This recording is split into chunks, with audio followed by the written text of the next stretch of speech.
যদি সারা পৃথিবীতে গুজবের কোনো অ্যাওয়ার্ড থাকতো তাহলে সবার আগে আমাদের বাংলাদেশ পাইতো এই গুজবের অ্যাওয়ার্ডটা। এখন যদি প্রশ্ন করেন কিভাবে, এই যে দেখুন স্টুডেন্টরা বলছে দেশ স্বাধীন হয়ে গেছে, দেশ স্বাধীন করছে। তো দেশ স্বাধীন করার পরে আমরা যে গুজবটা ছড়াইতেছি বাজারের মধ্যে, যেমন বাজারে যে দ্রব্যমূল্য নিয়ন্ত্রণ, আমি গত কাল বা গত পরশু এই দুদিনে অনেককে দেখছি বাচ্চাদের ভেজাল করতে, মানে আইসা বলতেছে ভাই পেঁয়াজ নাকি 70 টাকা। দোকানদার বলে কবে কমলো পেঁয়াজ 70 টাকা। মানে আমরা ফেসবুকে এতটা গুজব ছড়াইতে পারি যে এটা কিভাবে সম্ভব।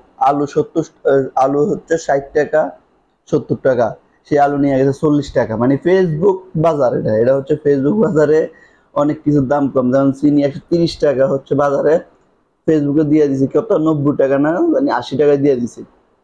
আপনি চিন্তা করেন মানে আমরা কতটা গুজব ছড়াইতে পারি।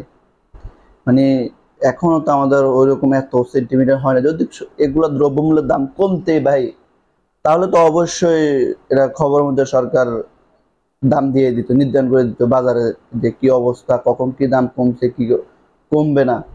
আমরা তো মানে গুজব নিয়ে হাঁটতে হাঁটতে এখন আমরা গুজবটারে বিশ্বাস করে ফেলতেছি, মানুষের মধ্যে মানুষের সাথে ঝগড়া লাগাইতেছি।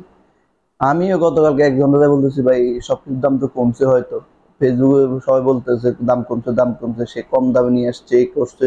এখন বাজারে গেলে বোঝা যায় ফেসবুকের দাম একরকম, বাজারের দাম আরেক রকম। কি দরকার আছে আপনার এরকম গুজব ছড়ানোর? মানে আপনারা হচ্ছে গুজব মহল, যে মানুষের মধ্যে তর্ক বিতর্ক লাগান।